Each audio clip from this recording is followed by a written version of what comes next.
بلوچستان کے اندر ہزاروں لاپتہ ہے، میں بلوچ ہوں، تم نہیں جانتے ہو، کہتے دہشت گرد ہے، ملک کو تم نے لوٹ کر کے کھایا ہے، ملک کو بے عزت تم نے بنایا ہے۔ تو پنجاب کے ڈاکو کون ہیں؟ پنجاب کے ڈاکو پنجابی منڈیا ہے۔ ہم ملک سے کبھی ٹکر نہیں لیتے، لے بھی نہیں سکتے۔ قانون، اور قانون کس نے بنایا؟ قانون کیا ہوگا؟ قانون یہی ہے۔ قانون کس قانون کی تم بات کرتے ہو؟ اس طرح ہماری ماؤں کو اور بہنوں کو، ان ماؤں کو منہ دکھانے کے قابل نہیں ہے۔ ہمارے ایجنسیوں نے ایسا کھیل کھیلا ہے، کاش کہ یہ ملا ایک ساتھ ہو جائے، ہم ایک ساتھ اگر ہو جائیں انشاءاللہ ان کو ہم سمجھا بھی سکتے کہ ملا کون ہے۔ اس کے بعد پھر پٹھان کی باری ہے۔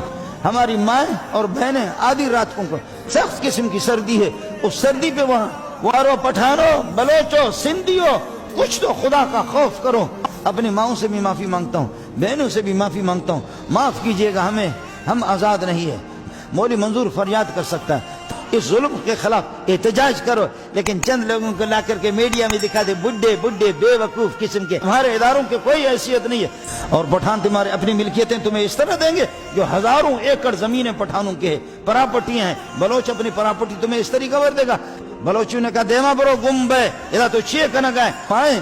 اور میری بہنیں معاف کرنا، ہم بزدل ملا نام بھی نہیں لے سکتے اپنے اداروں کا، ہم ان کا نام نہیں لے سکتے، بہت ذلیل ہے، بہت ذلیل ہو گئے۔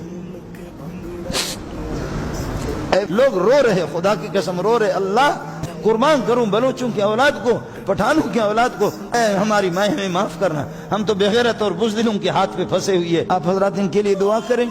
اور ادھر ہمارے اداروں نے الگ فلسطین قائم کر دیا۔ الگ میری مائیں اور بہنیں اور مظلوم خواتین، خدا پاک ان کی دستگیری فرمائے، اللہ ان کی مدد فرمائے، خدا پاک میرے اس ملک کو اللہ تعالیٰ اس قسم کے ظالموں سے پاک۔